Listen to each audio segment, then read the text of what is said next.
নীতি চুপ করে রইল। স্মৃতি ওকে নিজের দিকে ঘুরিয়ে বলল, কি রে, চুপ করে আছিস কেন?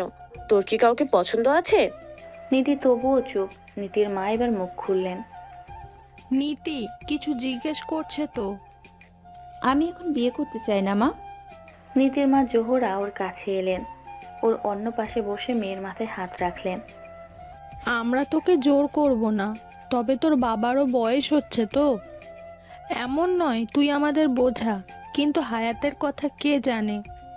মেয়ের সংসার দেখলেই আমরা খুশি। আর তাছাড়া তুই বড় হয়েছিস, প্রাপ্তবয়স্ক। পড়তে চাইলে বিয়ের পরেও না হয় আমরাই পড়াবো।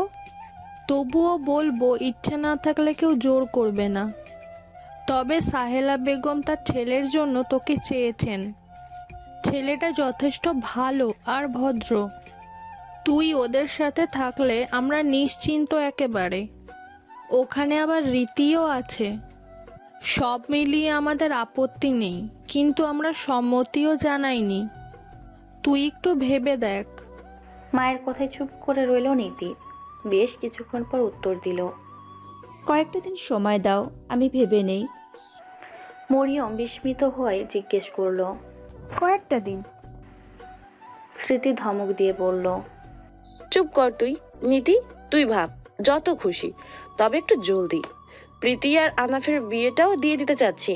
যতই হোক, তুইই বলেছিস। নীতি হাসল। কিছু না বলে উঠে নিজের রুমে গেল। দরজা আটকে বিছানায় গায়ে এলিয়ে দিল। অদ্ভুত লাগছে ভীষণ। নীতি নিজেও মানে নাহিয়ান একজন চমৎকার মানুষ। সে মেয়েদের সম্মান করতে জানে, এর থেকে বড় সত্য আর নেই। কিন্তু অনুভব, নীতি যে ওকে ভালোবাসে, তার উপর আজকে নাহিয়ানকে কত কিছু বলেছে সে। দীর্ঘশ্বাস ফেলে ফোন হাতে নিল। অনুভবকে লাইনে দেখে কল দিল। আজকাল কলেই বেশি কথা হয় ওদের। কল রিসিভ হতে নীতি ওকে কিছু বলার সুযোগ না দিয়ে বলে উঠল, একটা প্রস্তাব এসেছে বিয়ের। ছেলে চেনা পরিচিত, যথেষ্ট ভালো। সবাই চাচ্ছে বিয়েতে রাজি হয়ে যায় যেন। ওপাশে বেশ কিছুক্ষণ নীরবতা পালন পর অনুভব জিজ্ঞেস করলো, কি বলছো? তোমার তো জানার কথা। অনুভব চুপ করে রইল। নীতি উঠে বসলো। কি বলেছো?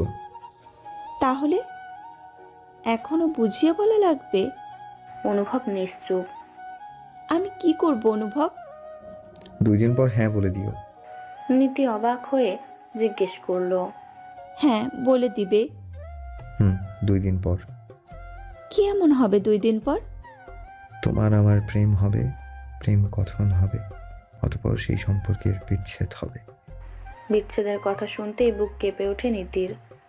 বিচ্ছেদ হবে? হবে। আপনি বড় নিষ্ঠুর মানুষ। বলেই ফোন রেখে দিল সে। মুখ চেপে কেঁদে উঠল। ইস, কি সহজেই বলে দিল। অতঃপর এই সম্পর্কের বিচ্ছেদ হবে। 2 দিন অভিমানে কথা বলেনি নীতি। আর বলেই না কি লাভ? সে তো হ্যাঁই করে দিতে বলেছে। আনমনে জানালার কাছে দাঁড়িয়ে আছে নীতি। মেসেঞ্জারে কল আসার শব্দে ফোনের কাছে গেল সে। অনুভব কল করেছে, রিসিভ করলো না। কই, 2 দিন তো একবারও খোঁজ নিল না ওর। তাহলে এখন কিসের তাড়া? কল কেটে গেল। নীতি ফোনের দিকেই তাকিয়ে রইল। হুট করেই মেসেজ এলো। না চাইতেও মেসেজটা পড়ে ফেললো নোটিফিকেশন থেকে। মেসেজটা পড়া মাত্রই চমকে উঠে আরেকবার মনে মনে আওড়ালো। স্পষ্ট লেখা সেখানে। ফোনের লক খুলে অনুভবকে কল দিল মেসেঞ্জারে। সাথে সাথে রিসিভ হলো। হ্যালো। ওপাশ থেকে অনুভব সুর তুলে বলল, চাকরিটা আমি পেয়ে গেছি বেলা, শুনছো? এখন আর কেউ আটকাতে পারবে না। সম্বন্ধটা এইবার তুমি ভেস্তে দিতে পারো। মাকে বলে দাও বিয়ে তুমি করছো না। হুম হুম, মজা করছেন? হুম হুম। কিভাবে কি? আমাদের যোগাযোগ ছিন্ন হওয়ার এই কয়েক মাস বেশ কয়েকটা ইন্টারভিউ দিয়েছি, বাট আসেনি। কয়েকদিনের আগে বাবার পরিচিত একজনের এখানে ইন্টারভিউ দিয়েছিলাম, বলেছিল আজ জানাবে, আর ভাগ্যবশত পেয়ে গিয়েছি। 2 দিন এই জন্যই বলেছিলেন? হুম। নীতি নীরব রইল। প্রিয়, নীতি উত্তর দিল না। কাঁদছো? ওপাশে মৃদু কান্নার আওয়াজ পেল অনুভব। এত কাঁদো কেন তুমি? আমার ইচ্ছে হয়েছে তাই। আমার সেই কান্না দেখতে ইচ্ছে করছে না। কেন? আপনি কাঁদাচ্ছেন বারবার। সেই দিন যদি কারণ বলতেন, যেন 2 দিন পর হ্যাঁ বলতে বলেছেন, তাহলে তো আমি কষ্ট পেতাম না। তোমাকে চমকে দিতে চেয়েছি। আপনাকে পেয়ে গেলেই জীবনের সব চমক পাওয়া হবে আমার। সত্যি? না, মিথ্যে। অনুভব হাসল। প্রিয়, নীতি চুপ করে রইল। মন খারাপ এখনো? ভয় পেয়েছি বড্ড। হারানোর ভয় বুঝি এতটা ভয়ঙ্কর হয়? হয় হয়তো, তবে সে ভয় পেয়ে কোনো লাভ নেই। ভাগ্যে থাকলে শতবিচ্ছেদের পরও আমাদের মিলন হবে। নীতি কেবল শুনে গেল। আজকে কথা বলছো না কেন? কথা সাজাতে পারছি না। কেন? জানা নেই। রেখে দিব? উহুম, তবে সব সময় তো আমিই বলি, আর আপনি আমায় শোনেন। আজ আপনি বলুন, আমি শুনবো। আচ্ছা, যা খুশি, সত্যি যা খুশি বলবো। বলুন। ভালোবাসি। ফোনটা শক্ত করে কানে চেপে ধরল নীতি। সব সময় এমনভাবে ভালোবাসি বলে না অনুভব। ভালোবাসি শব্দটা দুইজন খুবই কম বলে। ভালোবাসি না বলেও যে কথায় কাজে তা প্রকাশ করা যায় তাও জানে। এছাড়াও আজকের প্রসঙ্গ একটু ভিন্ন, একটু নয় অনেকটা ভিন্ন। আমি বাসি না। কেন? বাসি না তাই। তবে নতুন কাউকে খুঁজতে হবে মনে হচ্ছে। খুঁজবেন? ভালো না বাসলে তো খুঁজতেই হবে। খোঁজ লাগবে না, ভালোবাসি। শুনতে পাইনি, কি বললে? ভালোবাসি বলেছি। জোরে বলেন ম্যাম। না, সবাই শুনে ফেলবে। শুনলেই শুনুক। বাড়ি আমার একটাই মশাই। আপনার অনুভবের জন্য এতটুকু রিস্ক নিতে পারবেন না প্রিয়? নিতে বলছেন? আবদার করছি। নীতি হাসল। ওয়েট। মাইক অফ করে প্রীতির রুমে গেল। প্রীতি তখন কেবল গোসল সেরে বেরিয়েছে। নীতি মুচকি হেসে ওকে ডাকলো। প্রীতি। প্রীতি ভ্রুকুচকে তাকাতেই নীতি মাইক অন করে বেশ খানিকটা উঁচু আওয়াজে বলে উঠল, ভালোবাসি, ভালোবাসি, ভালোবাসি। বলে মাইক অফ করে আবার নিজের রুমে গেল। প্রীতি এদিকে বেকুব হয়ে দাঁড়িয়ে আছে। এখনো বুঝতে পারেনি এইমাত্র হলোটা কি। দিন কিভাবে পেরিয়ে যায় বলা দায়। এই তো দেখতে দেখতে 1 মাস হয়ে গিয়েছে। প্রিয় অনুভবের সম্পর্ক এখনো আগের মতোই আছে, কেবল পরিবর্তন এসেছে সময়ে। অনুভব এখন প্রায়ই ব্যস্ত থাকে, ফোন ধরে ফুরসত পায় না। এই নিয়ে প্রিয়র কত অভিযোগ। যদিও প্রিয় নিজেও জানে কাজ জরুরি, তবে অভিযোগগুলোতে কেবল প্রিয় মানুষের ক্ষেত্রেই আসে। সেদিনের পর আজ দেখা হলো নাহিয়ানের সাথে। নাহিয়ানকে দেখা মাত্রই বিব্রত হলো নীতি। ওদের বিয়ে নিয়ে আলোচনা করা হলেও কেউই এখনও ওদেরকে এই বিষয়ে কোনো মতামত রাখতে দেয়নি। মূলত নীতিকে সেদিন জিজ্ঞেস করা অবধিই ছিল তাদের আলোচনা। নীতিও বেঁচে গিয়েছে, নয়তো না করবে কিসের প্রেক্ষিতে? বলবে তার প্রেমিক আছে। নীতিকে দেখেই এড়িয়ে গেল নাহিয়ান। ব্যাপারটা নীতিকে পীড়া দিল। যতই হোক ঝগড়ার সম্পর্ক যে ওদের, চলতি পথে তাদের কত মানুষের সাথেই দেখা হয়, কাউকে চিনে তো কাউকে না। আর দেখেও না চেনার ভাব নেওয়া মানুষগুলোকে নীতি বড্ড অপছন্দ করে। বান্ধবীদের সাথে এসেছিল আজ, বাড়ি থেকে বেশ দূরে। মূলত আজ এলাকা ছেড়ে ঘুরতে এসেছে ওরা। সেই সময়ে নাহিয়ানকে দেখেছে নীতি। নাহিয়ান ওকে দেখেও মুখ ঘুরিয়ে নিয়েছে। নীতিও ভাবলো সেরকম করবে, এমন ভাব দেখাবে যেন দেখেইনি। কিন্তু বর্ষা তা হতে দিল না। নাহিয়ান সাজ্জাদার তাহসিনকে দেখেই সে দিল হাঁক। নীতি ভড়কে গেল। কি করছিস? আরে ওই দেখ নাহিয়ান ভাইয়ারা। থাকুক, ডাকছিস কেন? আরে আজিব, এতদিন পর দেখা, ডাকবো না? চল।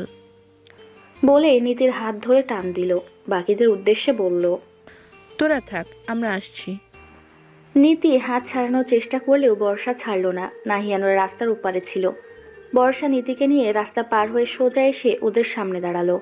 কুশল বিনিময় করলো। নীতিও ভদ্রতার খাতিরে সালাম দিয়ে কেমন আছে জিজ্ঞেস করলো। তাহসিন হেসে জিজ্ঞেস করলো, তোমরা এখানে? বান্ধবীদের সাথে এসেছি। বাড়ির সবাই জানে? বর্ষা মাথা চুলকালো। এটা তো ঠিক না। আরে ভাইয়া, এসব দেখে শুনে কি আর ঘোরা যায়? আপনারা বলুন, এখানে কি করে? আরে নাহিয়ানের চাকরি হয়েছে, মাসের প্রথম বেতন পেয়েছে, তাই ট্রিট দেবে। তাই? অভিনন্দন নাহিয়ান ভাইয়া। নাহিয়ান কেবল মুচকি হাসি উপহার দিল। ওদের প্রত্যেককে কথা বললেও নীতি আর নাহিয়ান সম্পূর্ণ চুপ করে আছে। না কোনো কথা, না কোনো উত্তর, এমনকি একে অপরের দিকে তাকাচ্ছেও না। সাজ্জাদ সেসব লক্ষ্য করেই ওদের উদ্দেশ্যে বলল। কিরে, তোরা দুটা কি মন বড় তো করেছিস? নাহিয়ান কিঞ্চিত বিরক্ত হলো। তাহসিন অবাক হওয়ার ভঙ্গিমা করে বলল। তাই তো, দুজন একসাথে আছে অথচ ঝগড়া করছে না, অবাক করার বিষয়। বর্ষাও তাল মেলালো। আসলেই নীতি, কি ব্যাপার? কিছু চলছে তোদের মধ্যে? চুপ। নীতির ধমকে একটু চমকে উঠল বর্ষা। নাহিয়ান বিরক্ত হয়ে বলল। আজে বাজে মানুষের সাথে কথা বলে মুড নষ্ট করতে চাচ্ছি না। নীতির গায়ে লাগলো কথাটা। সাজ্জাদ অবাক হয়ে শুধালো। আজে বাজে মানুষ কোথায় পাস? নাহিয়ান আর চোখে নীতির দিকে তাকিয়ে বলল। আশেপাশেই কত আছে। নীতি তেতে উঠে বলল। বর্ষা চল। আরে দাঁড়া। অতঃপর নাহিয়ানকে উদ্দেশ্য করে মজার ছলে বলল। আমাদেরও তো ট্রিট চাই ভাইয়া, আমাদের দিবেন না? নাহিয়ান মেকি হেসে বলল। হ্যাঁ, কেন না? নীতি ধমকে উঠে বলল। বর্ষা যাবি তুই? আরে দাঁড়া, শুনলি না ভাইয়ার চাকরি হয়েছে, ট্রিট না নিয়ে যাবি নাকি? নীতির এবার ভীষণ রাগ হলো। এক প্রকার চেঁচিয়ে বলে উঠল। আজে বাজে মানুষের থেকে ট্রিট নেওয়ার ইচ্ছে আমার নেই। তোর ইচ্ছে হলে তুই নে, আমি গেলাম, বাই। বলেই হাঁটা লাগালো। রাস্তা পার হওয়ার মুহূর্তেই এক পুরুষালী হাত ওকে নিজের দিকে টেনে নিল। টানের ফলে নীতি সেই পুরুষের অতীব নিকট দাঁড়ালো। গিয়ে সাথে সাথে পাশ দিয়ে ফুল স্পিডে একটা বাইক ওকে অতিক্রম করে গেল। হুট করে এমন হওয়ায় ভয়ে চোখ বন্ধ করে নিল নীতি। নীতি, ঠিক আছো? পুরুষালী কণ্ঠ শুনে চোখ খুলে তাকালো নীতি। পাশেই সাজ্জাদ, তাহসিন আর বর্ষা। প্রত্যেকেই ওকে ঠিক আছে কিনা জিজ্ঞেস করছে, কিন্তু নীতি কেবল তার হাত শক্ত করে ধরে রাখা মানুষটির দিকে তাকিয়ে আছে। নাহিয়ান হাতটা আরো শক্ত করে চেপে ধরল। নীতি ব্যথা পেলেও কোনো প্রতিক্রিয়া করল না। গম্ভীর কণ্ঠে বলে উঠল। রাগে অন্ধ হলেই হয় না, চোখ কান খোলাও রাখতে হয়। পারো তো কেবল বড় বড় কথা বলতে আর নিজের রায়গুলো শুনিয়ে যেতে। একটু আগেই তো বললে আজে বাজে মানুষের থেকে ট্রিট নেবে না, অথচ এই আজে বাজে মানুষটাই তোমার মতো আজে বাজে মানুষকে বাঁচিয়ে দিল। এখন কি করবে? এই জীবন রাখবে নাকি আজে বাজে মানুষ বাঁচিয়েছে বলে শেষ করবে? নীতির চোখ ছলছল করে উঠল। দাঁতে দাঁত চেপে বলল। আল্লাহ চেয়েছে বলেই আপনি আমায় বাঁচিয়েছেন, নয়তো আপনার সাধ্যতেও নেই আমাকে বাঁচানো। আর আপনার জীবনের সবচেয়ে অপছন্দের মানুষটাকে আপনি বাঁচিয়েছেন, মন মানতে পারবে তো? শক্ত করে ধরে রাখা হাতের বাঁধন হালকা করে ফেলল নাহিয়ান। অদ্ভুতভাবে নীতির চোখের পানি ওকে নরম করে দিচ্ছে। তবুও সেসব পাত্তা না দিয়ে ওর হাত ঝাড়া দিয়ে ছেড়ে অন্যদিকে চলে গেল ও। নীতিও এক মুহূর্ত দাঁড়ালো না। এবার সাবধানে রাস্তা পার হলো সে। চোখ দিয়ে অবাধ্য জল গড়িয়ে পড়ছে। ও জানে না এর মানে কি। ব্যথায় কাঁদছে না, সে এটা ভালো করেই জানে। তবে কেন কাঁদছে সে? নাহিয়ানের অপছন্দ মানুষ হওয়ায়? জানে না সে, কিচ্ছুটি জানে না। সাজ্জাদ, তাহসিন, বর্ষা কেবল অবাক হয়ে সবটা দেখল। কি হচ্ছে বুঝছে না ওরা। সেখানে আর থাকলো না, রওনা হলো বাড়ির উদ্দেশ্যে। বাসে পাশাপাশি বসে আছে নীতি আর বর্ষা। বর্ষা কিছু জিজ্ঞেস করার সাহস পাচ্ছে না, তবে বুঝতে পারছে দুজনের মাঝে বড় রকমের ঝামেলা হয়েছে। আপাতত কিছু জিজ্ঞেস করবে না বলেই ভেবেছে, পরে স্বাভাবিক হলে জানা যাবে। উদাস মনে বাইরে তাকিয়ে আছে নীতি। ওর মন কেন ভালো নেই। জানালার সাথে সিটোর। দীর্ঘশ্বাস ফেলে ফোন বের করলো। অনুভবের এখন অনলাইনে আসার কথা। নেট অন করতে দেখলো অনুভব আগে মেসেজ দিয়েছে। নীতি ওপেন করলো সেটা। কুরিয়ারের মেসেজে স্ক্রিনশট। নীতি ভ্রুকুচকে মেসেজ করলো। কি এটা? কুরিয়ার থেকে পার্সেল তুলে এনো। কিসের পার্সেল? তুললেই বুঝবে। ঠিকানা পেলে কি করে? তুমিই বলেছিলে। কবে? মনে করে দেখো ফোনে। নীতি মনে করার চেষ্টা করলো, মনেও পড়ল। অনুভব জিজ্ঞেস করেছিল সে কোথায় থাকে। তখন বাড়ির ঠিকানা না দিলেও ওদের এখানে স্কুলের নাম বলেছিল। কি আছে ওতে? দেখলেই বুঝবে। বললে কি হয়? ক্ষতি। আচ্ছা, বাইরে আছি, পরে কথা বলছি। ওকে।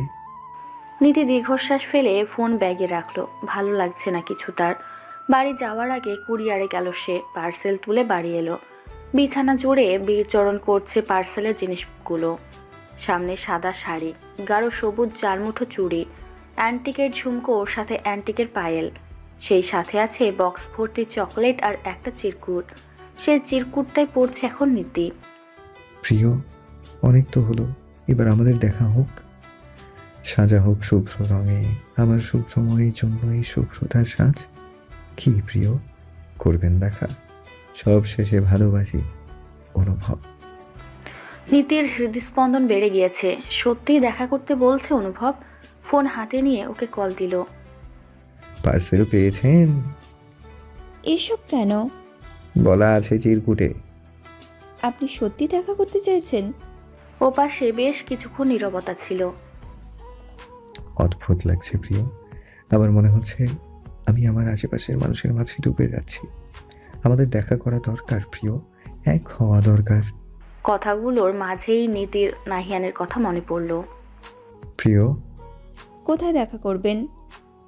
রমনার বটমূলে। আমি যে কিছু দিতে পারলাম না।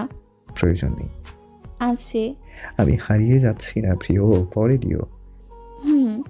আচ্ছা, আমি চিনব কি করে আপনায়? সাদা পাঞ্জাবিতে বেলি গাছেরা হাতে পুরুষকে দেখলেই বুঝে নিও। অমন অনেকেই তো থাকতে পারে। আমায় তুমি চিনে নেবে জানি আমি।